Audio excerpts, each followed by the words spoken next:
We are the Gujarat Technological University. Since its inception over a decade ago, GTU has been empowering young and curating minds to realize their true potential. Over 4 lakh inspired students are enrolled with one of the premier academic universities in India. With more than 450 affiliated colleges in its fold operating across 5 zones of the state, GTU, the International Innovative University, your place to move forward.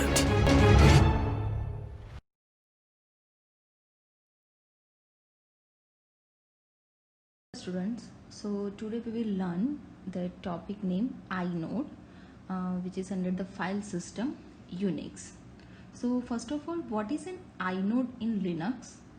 So I must say that it's a data structure that keeps track of all the information about a file. So here you can see it's a data structure.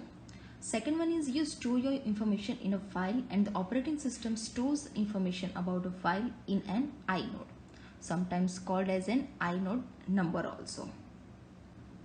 Now information about files or data are sometimes called metadata, that you already know. So you can even say it is another way an inode is metadata of the data. So whenever a user or a program needs access to a file, the operating system first search for the exact and unique inode or inode number in a table called as an inode table. So what is that inode table? I'll show you in figure. So here you can see the inode table. In fact, the program or the user who needs access to a file reaches the file with the help of the inode number found from the inode table. So you can see on the screen, the right hand side, the inode table. To reach a particular file with its name needs an inode number corresponding to that file. But to reach an inode number, you don't require the file name. In fact, the inode number you can get the data. So when a file is created inside a directory, then the file name and inode number are assigned to a file. These two entries are associated with every file in a directory. The user might think that the directory contains the complete file and all the extra information related to it. But this might not be the case always. So we see that a directory associates a file name with its inode number. When a user tries to access the file or any information related to the file, then he or she uses the file name to do so. But internally, the file name is the first mapped with its inode number stored in a table. You can see the table in the right side. So what this table contains, the detailed information we will see in the next slide. So what I want to explain you is that whenever a user the file name is internally first mapped with the inode number to store in a table, then through that inode number the corresponding inode is accessed. There is a table, inode table, where this mapping of inode number, you can see that this is a table where this do the mapping. So mapping of inode number with the respective inode is provided. So here in table you can see there are different fields like mode, owner info, size, timestamp, direct blocks, indirect blocks, double indirect, triple indirect. So we will see the detailed explanation in the next slide. So before moving to the explanation of inode table, let's first understand what an inode header contains, which kind of information inode header have. So first thing inode header contain is owner's identification number. So whoever is the owner of that particular file or directory, it might have the particular identification number, just like your enrollment number is your personal identification number. Same like file have some owner, and owners have some identification number. Second thing is owner's group identification number. Third one is protection bits. Now what is the second owner's group identification? Group identification, that means owner belongs to some group and that group have some identification number, which is known as owner's group identification number. Third one is protection bits. Protection, that means if the file have the like read writes or the write writes, which kind of writes are there, which is known as protection bits. So we can say that this particular file have the security of just reading only, or the user can read or write both, so whatever. Then after, that's a physical disk address. So wherever the file is stored, that have some address which is known as physical disk address. Then it contains the file size. Your file or directory have the particular size which is also stored in the inode header. Then we have the time of creation. Whenever this file is created, that time is stored under the inode header. Then time of last use of file. Whenever the file is used last time, that time is also noted in the inode header.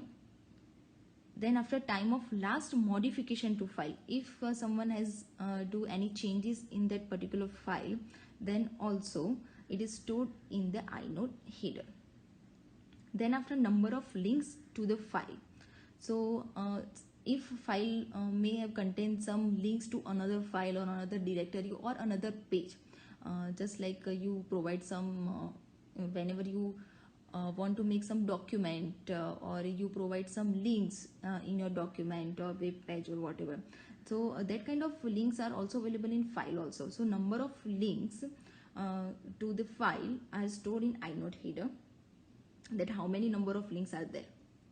Then after, whether the file in a directory or ordinary file or character file or block file. So it's like a mode of the file. So what is directory? Directory is known as in Unix, directory is like in Windows we make the folder. So in Unix is known as the directory. Ordinary file, that means a simple file. Character file, that means whenever you if you want to print some just only A on the page, blank page, then printer will print that A on the blank page. So that is known as a character file. Printer takes your data in a character form. What is block file? That suppose you want to store an A, and you are thinking that this A is containing the memory just for the character A only.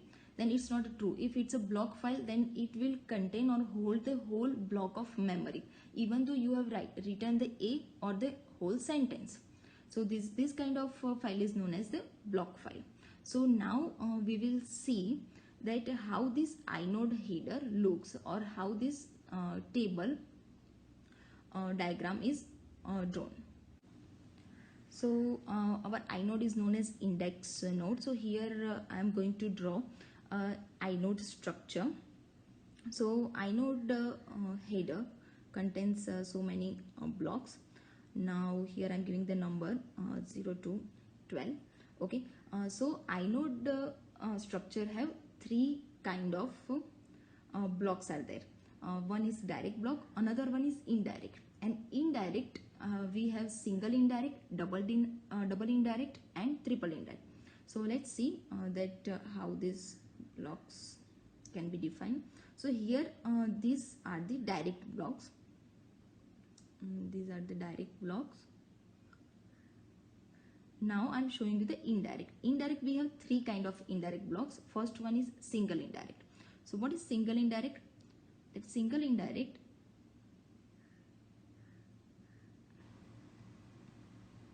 so here this one is not an actual content of data. So this is the pointer, and this pointer will point the actual content of data. So we have two stage. Here we have one pointer, so known as single indirect. Here we are directly pointing the actual data, so known as direct. But here we don't do the direct. We have one pointer table, and that pointer will point out the actual data. So it's known as the indirect. So now what is double indirect? Let's say this is a single indirect. So now let's look on the double indirect. So this node have a double indirect. So in double indirect we have two pointer table. This is a one pointer table. So in double indirect we have two pointer table. One pointer table, it point out another pointer table, and then it points actual content of inode. So here we have two table. So it's known as a double indirect data. So now just like that we have triple indirect. So this is first pointer, this is second, this is third. Now after third table it points actual content of table or data. So here we have 1, 2 and 3. So it's known as triple indirect data. So let's see this figure with detail. So here is the figure, actual figure. You can see that here we have the table as I shown you in the last figure. These are the direct blocks. So here 13 node is pointing out the block of pointers, like indirect data blocks are there. So this is known as the block of pointer, and that block of pointer point out the indirect data blocks. Here we have single pointer block. The 14 node have two pointer table, so known as double indirect data block. And same like here we can have 3 pointer table. Okay, so as we all now know that inode is a data structure that contains information of a file. Since data structure occupies storage, then obvious question arises about when the inodes are created in a system. Well, space for the inodes is allocated when the operating system or new file system is installed and when it does its initial structuring. So this way we can see that in a file system maximum number of inodes and hence maximum number of files are set. Thank you.